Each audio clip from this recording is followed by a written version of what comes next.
பெரம்பலூர் தொகுதியில் போட்டியிடும் நாம் தமிழர் கட்சி வேட்பாளர் தேன்மொழி பாண்டகப்பாடி கிராமத்தில் பருத்தி எடுக்கும் பெண்களுடன் சேர்ந்து பருத்தி எடுத்து வாக்கு சேகரிப்பில் ஈடுபட்டார்.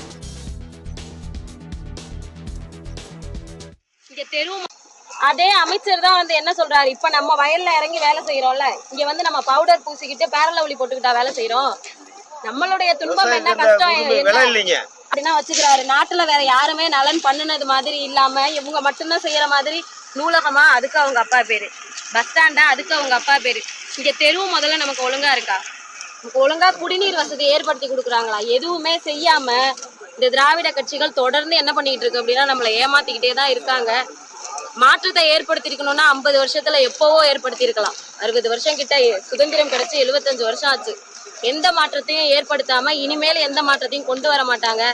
அதற்கான மாற்று தான் நம்ம நாம் தமிழர்னு சொல்றோம். ஒரு முறை உங்க பிள்ளைங்களுக்கு என்ன பண்ணுங்கன்னா வாக்களிங்க. கண்டிப்பா ஒரு மாற்றம் அப்படிங்கிறது நிகழும். ஒளி வாங்கி ஏதாவது மைக் சின்னத்துல உங்களோட வாக்கு கொடுங்க. கண்டிப்பா.